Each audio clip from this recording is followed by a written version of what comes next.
My name is Brendan with BVC North LLC. I'm out of Ripon, Wisconsin. This is my 1997 Peterbilt behind me.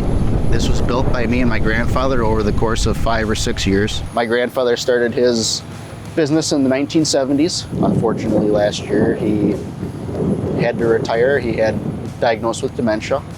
So my truck is here today to showcase in honor of him. There was a lot that went into it.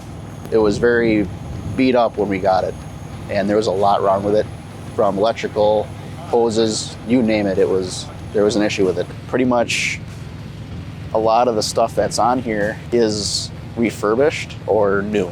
Capital Paint did the paint. I pulled everything off and sent it in, and they did that work. And then when it got back, I did the rest.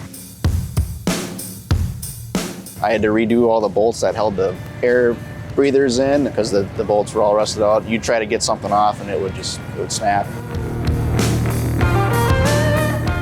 New computer, the computer was bad, and there was just a lot of stuff in there that had to be repaired. And sitting there in the dash, soldering things together that just weren't right. It's got 1,340,000 miles on this truck. And as far as I know, those are original. And I don't think there's been any engine work to it.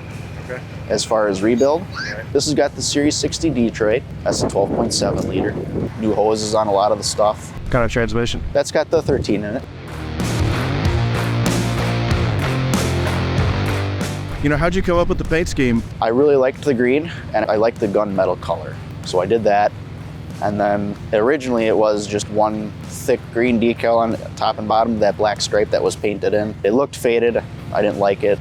Was trying to find something else, looking through magazines for quite a while, and I finally saw something that popped in one of the magazines that I liked.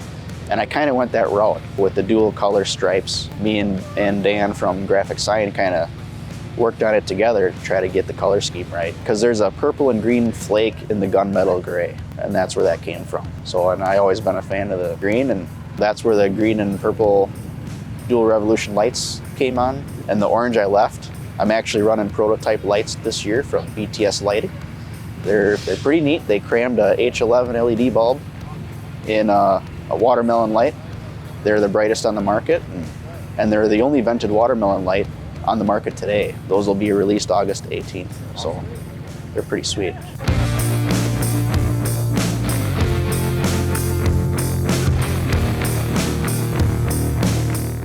And it ain't quite there yet. There's still some stuff I gotta do, but it's coming. A little bit every so often.